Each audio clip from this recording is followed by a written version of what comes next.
But on February 26, 2014, his tight-knit community was shaken to its core.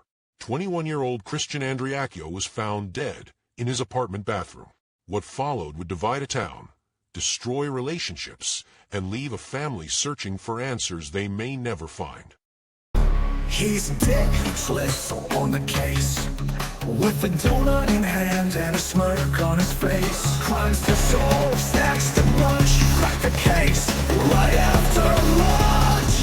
Oh, trouble's near, but don't you fret. Dick Traceless ain't caught a bad guy yet. He's slow, he's sly, he's out of shape, but he'll solve the crime on his coffee break. Crime's no match for this pit-eyed ace. It's Dick Traceless in your face.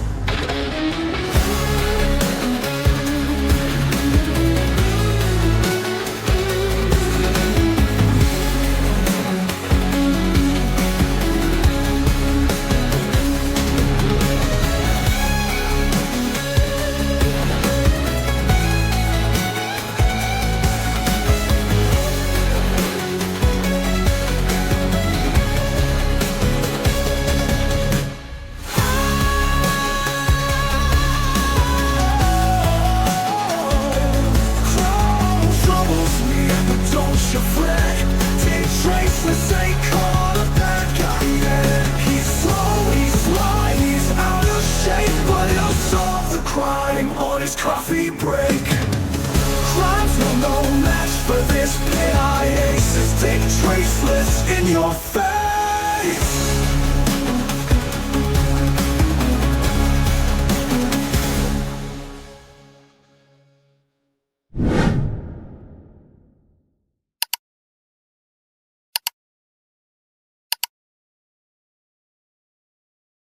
Welcome to Trace of Trouble, the Dick Traceless Files.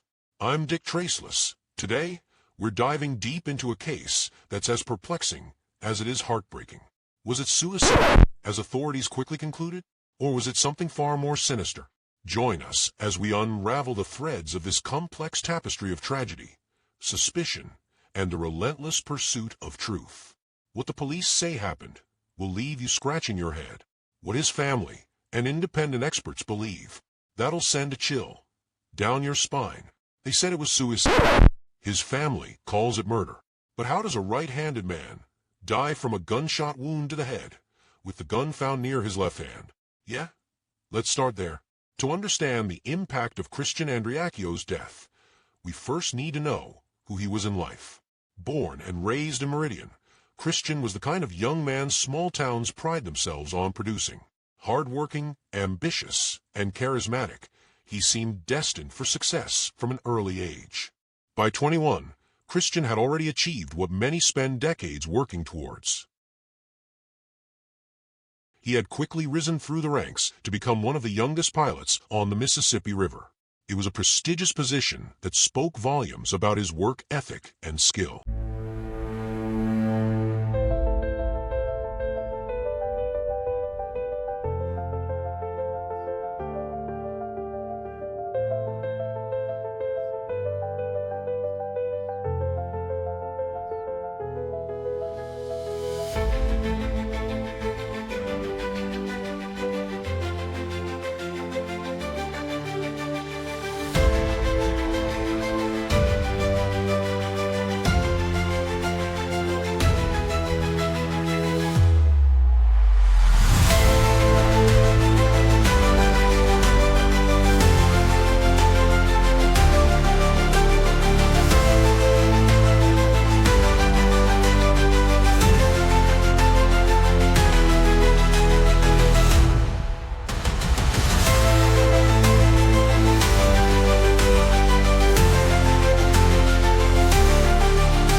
But life on the river isn't easy.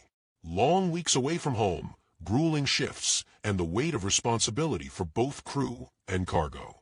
For Christian, it was a challenge he embraced wholeheartedly. Yet, beneath the surface of his seemingly charmed life, currents of tension were building. In the months leading up to his death, those closest to Christian noticed changes.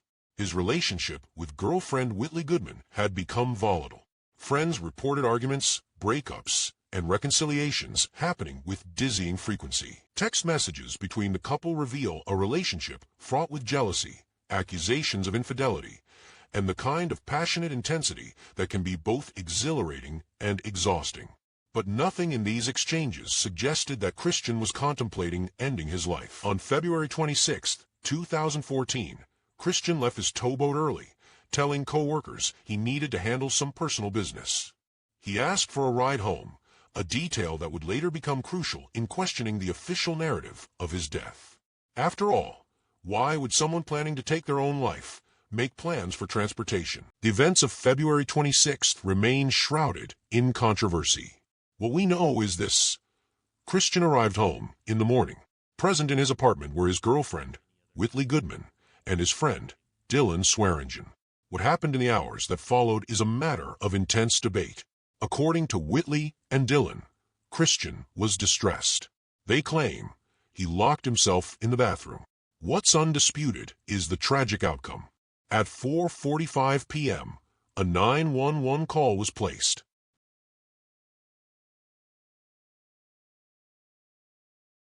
911, where's your emergency? Ma'am, we've had a sewer. You have a sewer? Yes, ma'am. Okay, what's your address? The Woodland apartment. Woodland Apartments? What apartment number? 801.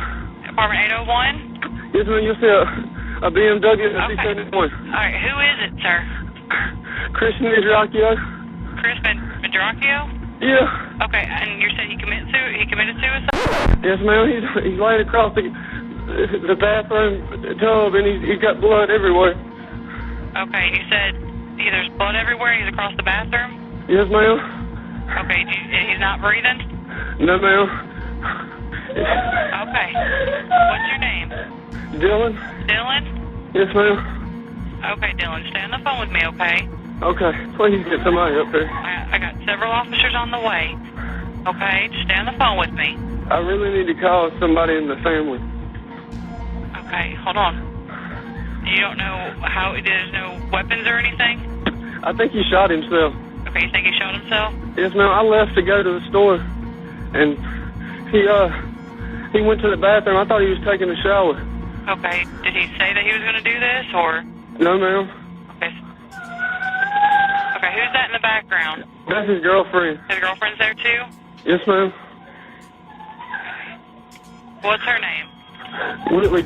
Okay, she's not, okay, just try not to touch anything, okay? Whitley. Is she with him? Come down here. They don't want you to touch anything. Come on. Just try to, if it's... Come here, Whitley.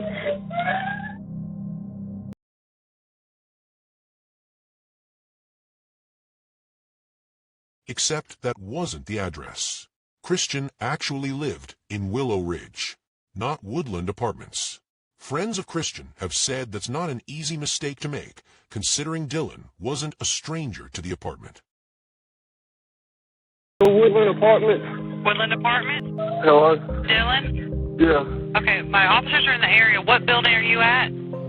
801. You'll see the car. It's a silver truck and a silver BMW beside each other. Okay, you said you're at Woodland Apartments, right? Right. 801. Okay, is there like an A or B or anything like that? I don't think so. Okay, because we're showing the apartment building at the Woodland to have a building number and then a letter. Like 5E or something like that. I don't know where the number is. Can you step outside? And I'm outside right now. There's the Woodlands on 39, right? Yes, ma'am. All I see is an 8. So it's building 8? Yes, ma'am. Do you see a letter on his door or anything? Or do you see any officers or anything? No, ma'am. You're sure you're at the Woodlands, right? Yes, ma'am. The Woodlands on 39. You sure you're not at 801 Deer Run at Willow Ridge? Well, hold on. Okay, I know you're upset, so I'm see where he's called before from Willow Ridge. Willow Ridge? This is Willow Ridge. I'm sorry. That's okay. I understand you're upset. Whitley, you can't touch anything in there. You got to come out here. They don't want you to touch anything. Okay. All right. Now we got your right address. We got the officers on the way over there, okay? All right. As news of Christian's death started to filter through the community, friends and family started to attend the scene. The question that is on everyone's lips is, how could you instruct people who have not been to the apartment before to the correct address, but you can't remember the details when instructing first responders? Puzzling is an understatement. Dylan would later claim that he found Christian locked in the bathroom, dead from a gunshot wound to the head. The gun, conveniently, under his left thigh. Now let's talk about that for a second. The police took just 45 minutes to declare Christian's death a suicide. 45 minutes. I've waited longer for a pizza delivery. This wasn't just a small-town mistake. This is the kind of decision that has left people asking, what the hell happened in that apartment? The first officer on the scene arrived and found Whitley upset downstairs. He entered the property and made his way upstairs to the bathroom where he found Christian. He then went back outside and called for a detective to attend. The EMTs and another detective attended the scene at 5:08 p.m., later followed by the coroner at 5:25 p.m. Investigators started to explore the crime scene and unravel what had occurred in that bathroom. Warning, there's going to be excessive head scratching for a while. The investigators found a decocked gun from a suicide scene. And if that hasn't set the alarm bells off in your head yet, then here are some more facts we know about the scene. Christian was found pressed against the bathtub in a Z position, arms and legs outside of it with his upper torso and head inside it. The decocked gun that was used was found between the tub and right-handed Christian's left thigh. So apparently Christian had the ability to shoot himself, decock the weapon, and then switch hands to tuck it safely for investigators to find on his opposite leg. No? Surely that can't be what happened, can it? If only the investigators had more time to work the scene and work out what could have happened for a situation like that to occur. The reason they didn't, well, that would be because of Chief Lee. Or would it? You see, several witnesses, and also EMT staff, would attest to his attendance at the scene, although he wasn't on duty and no report was filed by him. You see, Chief Lee was a resident in the complex, and although he wasn't actually working that day, especially not that scene, he still ordered them to shut it down. Chief Lee must have clearly thought 40 minutes was enough time to investigate a scene like that and have cracked the case. He must have been one of those overachievers in the academy. But judging by later information coming to light, I'm going to side on the fact that wasn't the reasoning behind his order. Wrapping up the scene, the detectives did a gunshot residue test on Christian, Whitley, and Dylan, and they took a bullet casing they found in the bathtub into evidence. Dylan and Whitley were taken to the station to take their statements. This is what they said. We'll start off with Dylan's. Christian called me at 1:37 a.m. asking if I could pick him up from St. Rose, Louisiana at a docking bay that his barge had stopped. I told him yes, that I could pick him up. He told me that I needed to be there between 7:45 and 8 a.m. I left my home at 3:45 to 4 a.m. on my way to get him. We exchanged a few phone calls just to touch base, and he would ask me how far away I was or how far from the landing area. After a couple of hours or so, I finally reached the destination he was at. I called him when I arrived, and he said give him a few moments. He came down the hill where I was parked and removed his blue jumpsuit he wore for his work. He said he left without permission, and the security of the place, along with the sheriff, were alerted, but he decided to leave. I have no conclusion whether he was able to leave or if he just left by self-choice. After we left the destination, I picked him up and we talked like we always have. Nothing was out of the ordinary. We stopped at the gas station to get some drinks and filled my truck up to get him. As we pulled out and got back on the interstate, he began to tell me that him and Whitley were having relationship issues. The issues were regarding another boy hanging out with Whitley while he was gone, and he then told me this was the reason for him coming home. Then we continued our route back to Meridian, just talking and listening to the radio. We pulled into the apartment complex that he was living at. He noticed the BMW he'd bought for Whitley was there, and he walked in. He began asking her where she had been because they have a tracker on each other's phones. She had spent the night at the boy's house that Christian had earlier mentioned. His name is Matt Miller. After asking her multiple questions regarding what she had done, she had mentioned the usage of Xanax. She was not sure of some of the activities they had participated in. He blamed Xanax for her not knowing. I stayed upstairs the majority of the time due to I didn't want to interfere in their argument. I stuck my head over the stairs one moment and heard him saying over and over, "Do you love me?" After a few times of asking, he pulled his gun out, cocked it, and stuck it to his head, and asked again, "Do you love me?" She said yes, and tried to grab the gun away from him. After a while things calmed down, and we watched a movie. I asked him if he wanted me to go get some food and give them a moment alone. He gave me his debit card and said get some Chick-fil-A and to take all his money out of his account. I asked him was he sure, and he replied yes. He also broke the phone in the earlier argument. I told him I'd take the phone and see if they could fix it. I got the food and he provided me with the banking information, but they said he was the account holder and had to withdraw the money. I came back and everything was fine. We watched another movie. I noticed they were leaving and I said, "Where you all going?" He replied, "To take a little ride." I fell asleep and woke up around 2 hours later. Whitley was asleep and Christian was on the couch smoking a cigarette.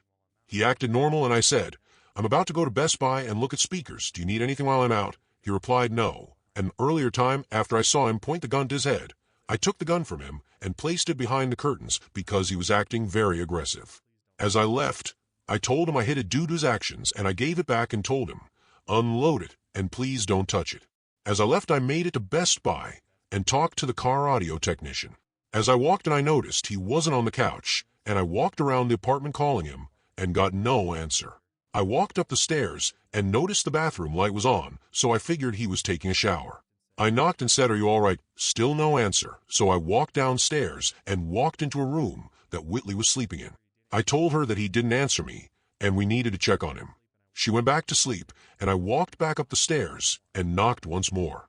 I asked aloud again, "Christian, are you okay?" He didn't reply, so I opened the door and I saw Christian laying face down across the tub and blood in it. I yelled, "Whitley, Christian is dead. We have to call 911.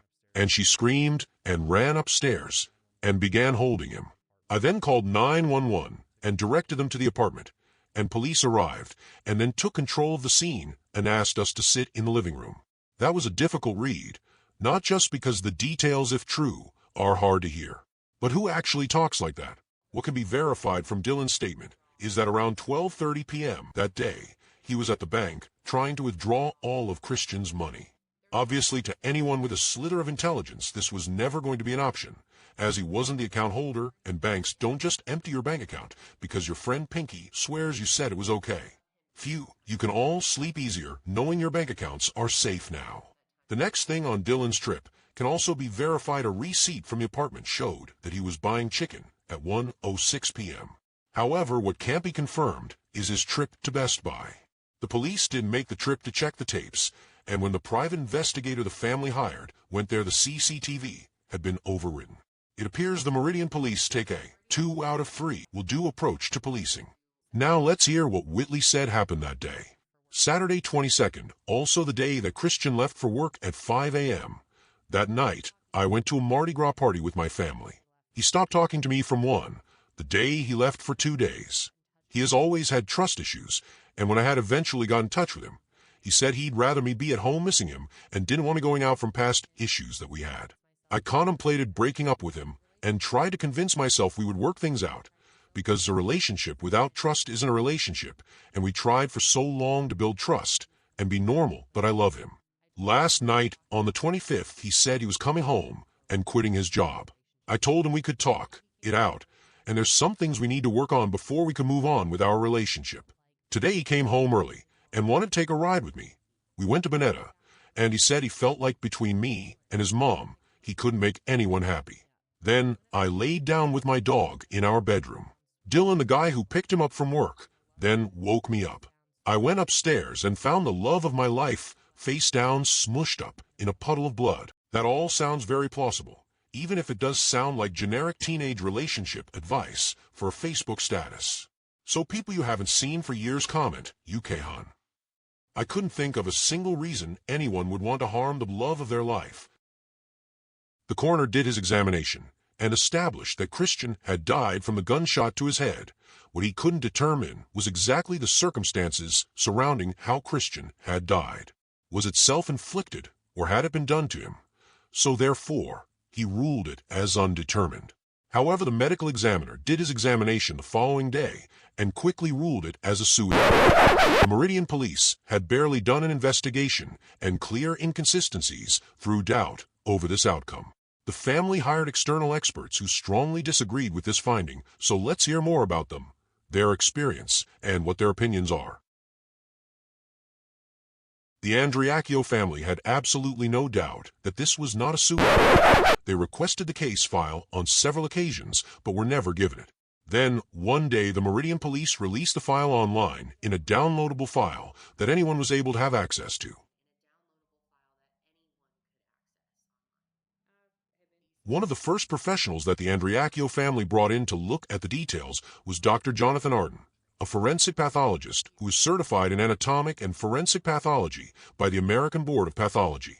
His expertise lies in determining cause and manner of death, and he's worked on very high-profile cases, such as the D.C. sniper case.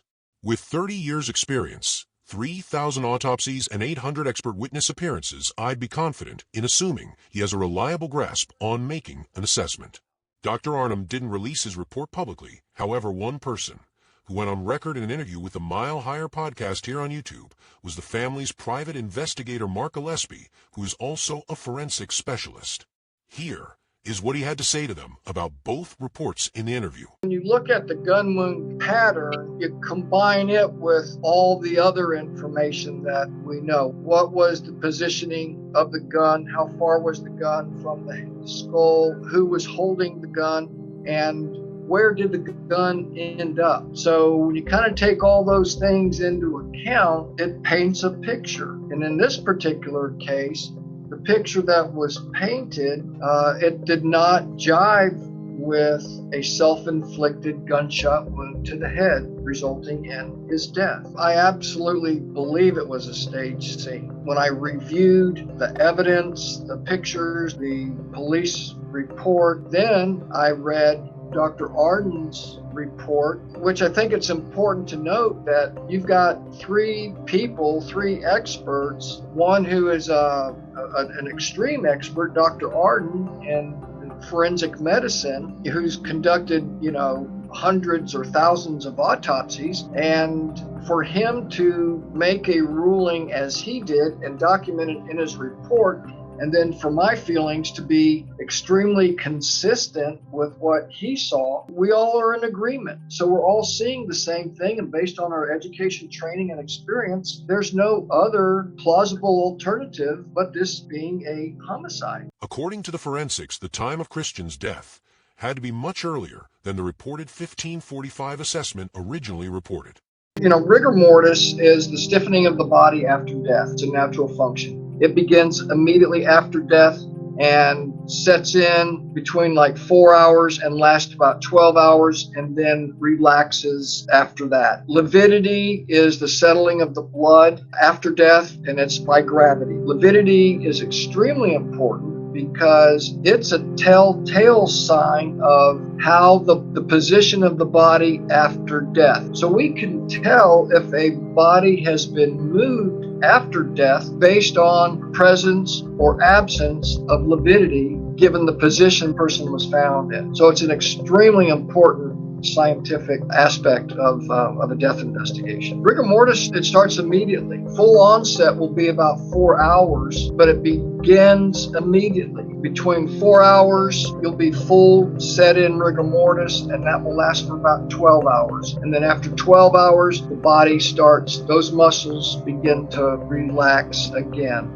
What I'm about to say is an extremely significant forensic scientific fact that must be taken into account and must be heard by everyone. And that is the position of his body, which was slouched over the tub, arms to his side, both left and right arms, hands to his side, by his waist, his legs kneeling on the floor, his knees on the floor, his thighs against the tub. But rigor mortis, when he was found, was set in at least 4 hours based on the position of his body. So that fact doesn't jive with the fact that EMS got there, late afternoon. To me, he was dead much sooner than that. He also said that the ballistics were inconsistent for Christian to have done this to himself. The gunshot wound went from the right side of his head to the left side, exited, and like I just mentioned, there's no blood spatter on the tub wall. There's no noticeable blood spatter pattern anywhere, but yet you have him slumped down in the tub with his head facing to the right,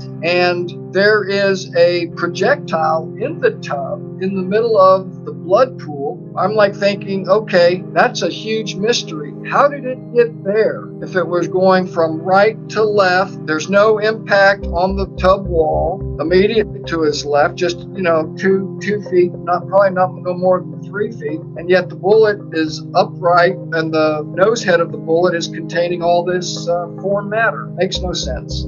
Dr. Arden's report concluded that the manner of Christian's death was a homicide. He was willing to express his opinion in court if necessary.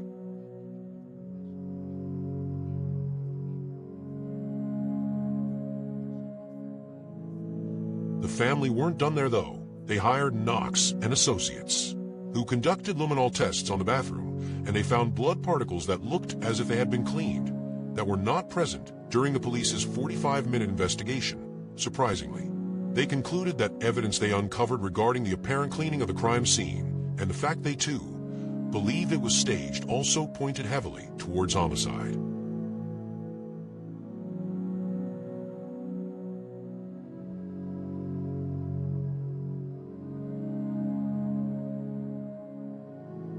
I know what you're thinking. That's all well and good, but if only there was just a little more to stop me sitting on the fence with this case. How about the EMTs on the scene? I will tell you that MBI came and interviewed myself and Robert, and they said, is there any reason for us to reopen this? I told them pretty much what I'm telling you, that it didn't feel right, it didn't look right, and they said, okay, and we'll look into it. Now, I'm sure you are wondering what happened to Chief Lee. Well, he got himself fired. Not for closing down investigations he had no involvement in order to protect the market value of properties in the complex by not having an inconvenient murder putting a blemish on the area. Possibly, but for behavior unbecoming of a police officer. Sounds plausible. Right, guys, that's the case of Christian Andreacchio. Do you think this case needs to be investigated again, or do you think it's sadly the correct outcome already?